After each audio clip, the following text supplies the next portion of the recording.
Hi, Kings Mountain. We're back again with updates with the city manager. I'm your city manager, Jim Palenick. And today's topic is something of significant concern, I think, to most people in the community. Something that we do, one of the most important things we do during the course of the year, is our fiscal year city budget. And it just so happens that this last week, the City Council formally approved and adopted the city budget for the City of Kings Mountain for the fiscal year 24-25. So 24-25, what does that mean? Our fiscal year begins on July 1st of 2024 and extends through June 30th of 2025. So as we look at that year's budget, what are some of the things that we see? What has come of this budget? So overall, our entire all funds budget this year for this fiscal year, $61,130,442. How does that compare to last fiscal year? Well, in fact, actually last year we were at about $65 million. So we're down about $3.9 million. And that may sound a little unusual because honestly, we've added some employees. We've still done a lot of capital work that you're going to hear about. But what is the big difference? More than anything, we will pay a lot less this year for the purchase of natural gas and the purchase of electricity. We run utilities for both gas and electricity. The overall cost to purchase it will have gone down significantly, and as a result, you'll see less monies spent on that. We also will actually spend less on capital because we did such a large amount on capital last year. So the $61 million, what does that fund? Well, in so many regards for a city, we rely on the people that do the work for us. So this year we are fully funding 273 full-time employees with that amount of funding. Then within the overall multi-fund budget we have what we call the general fund. The general fund primarily covers police, fire, parks and recreation, general administration, finance, roads, things like that. That total for this year is $24,061,342, just slightly less than last year. And within the general fund, we have 203 full-time employees. So that you can see within our overall fund, the vast majority of our employees have to be within general fund because a lot of those tend to be police and fire, public works, things of that nature. The one thing that will remain the same this year from last year is our property tax rate, 48 cents per $100 of valuation. That hasn't changed. That was an increase last year so that we could begin funding large amounts of capital. That has stayed the same. And as a result, again, we have a lot of capital within the city's general fund. To be exact, we have $4,507,500 of just capital expenditures within the general fund. So let's take a quick look at exactly what that is going to fund. We're going to continue the streetscape project that was already begun downtown. You may know that the Mountain Street area was completed. So we have a multi-phased project ultimately that will continue over a number of years. But in this particular budget this year, we have budgeted an entire amount of $2,607,500 to continue with that streetscape. We feel this amount of money will certainly design and construct at least the next significant phase, and that will be the Railroad Street area. So people will be looking at Railroad in our downtown to do a significant amount of streetscape this year, and you will start seeing efforts on that before the fiscal year is out. Also parks, we've committed to do significant amounts of improvements to our parks. Actually, in the total amount of $1,295,000. So where will that $1,295,000 go? Actually, three particular projects. The Davidson Park will get the vast majority, almost $1 million, $980,000. The Toms Park, $265,000. And Ramseur Park, a rather small amount, $50,000. Now, at Davidson Park, because that is almost $1 million worth of work, we're having the consultant group of McGill and Associates, the same people who put together and will finalize soon the Parks and Rec Master Plan, what we call a small area plan, so that we will know precisely the kinds of things that should go in there, how to design them, where they should go, and what they consist of.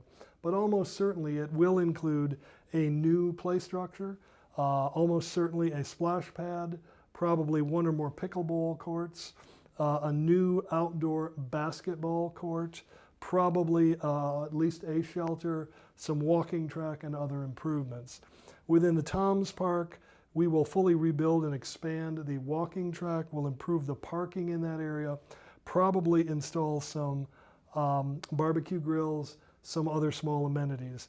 The Ramseur Park, relatively minor improvements having to do with parking and some stormwater improvements and that type of nature that will actually enhance and improve some of the areas around the park itself.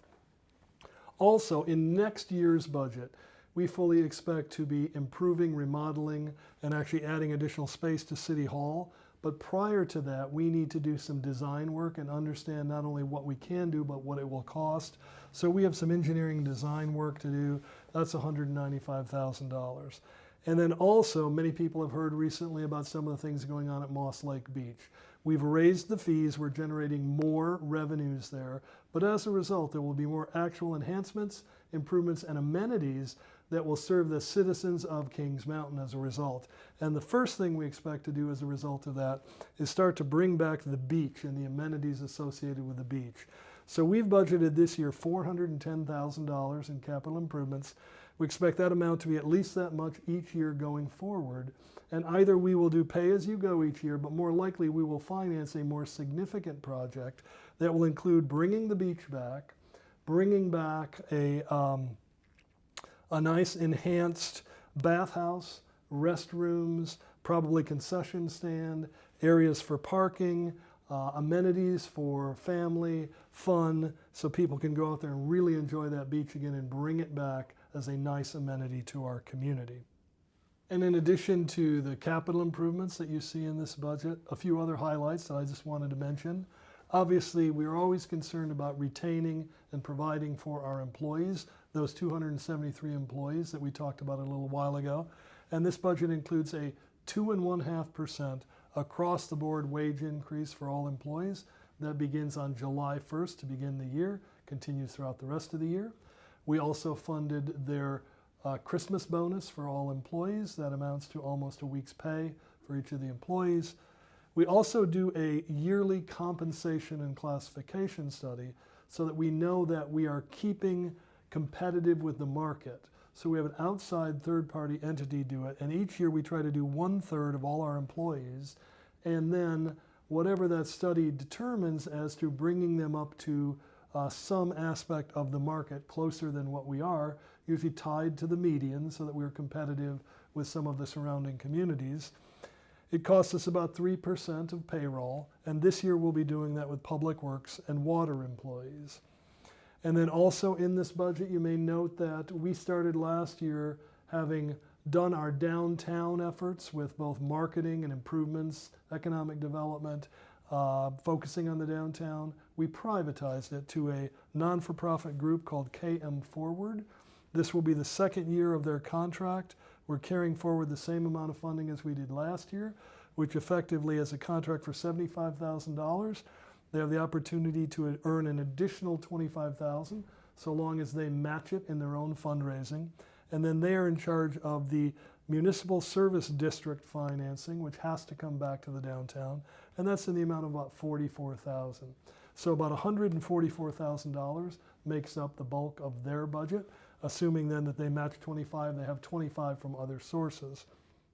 And of course, one of the other things that are unique about the city of Kings Mountain in our budget is the fact that we have 4 separate utilities in addition to all the general kinds of services that we provide, which means we have a municipal electric utility, a municipal gas utility, we provide water and sanitary sewer, we also provide solid waste pickup. So those funds, each of them in each of those cases, are what we call enterprise funds, and they should be and they need to be self-supporting. So they should raise enough revenues from the rates that we charge for those services to fully cover the cost. Not only to fully cover the cost, but to fully reinvest in the system so that they not only are maintaining what we need for growth and development over time, but also so that they are replaced and repaired and maintained properly so that they'll always be there to provide reliable service. So in that regard, of course, unfortunately, with inflation running the way it is, we've had to make some increases in rates. Now with the electric fund, we just did a cost of service study. So our rate structure has been structured across all rate classes, very specific to not just the cost of providing service today, but well into the future. So with that, we've eliminated the so-called purchase power adjustment. That's gone from the rate structure. But the rate structure now are established as rates without those PPAs.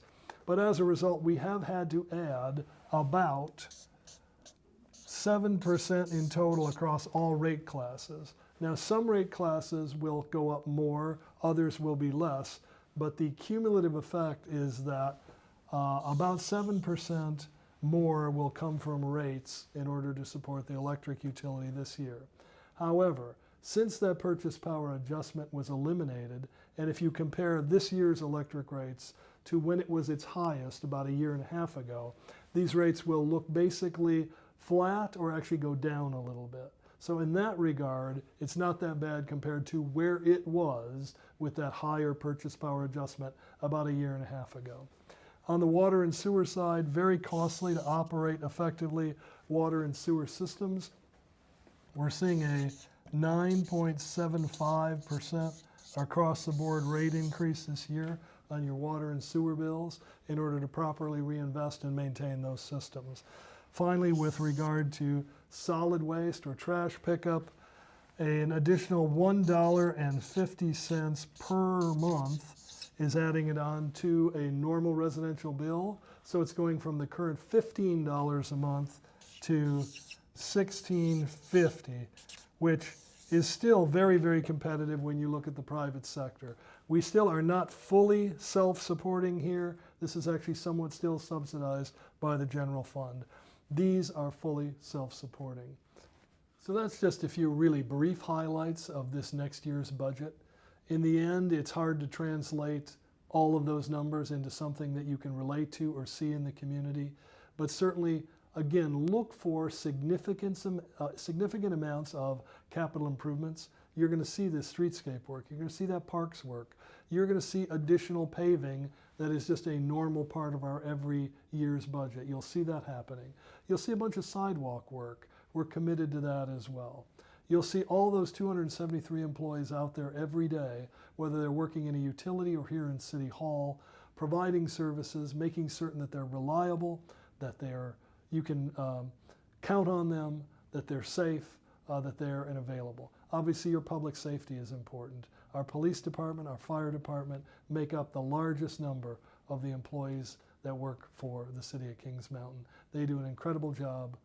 We're very proud of all of them, quite honestly, across all of our departments. So with that, continue to watch for future updates.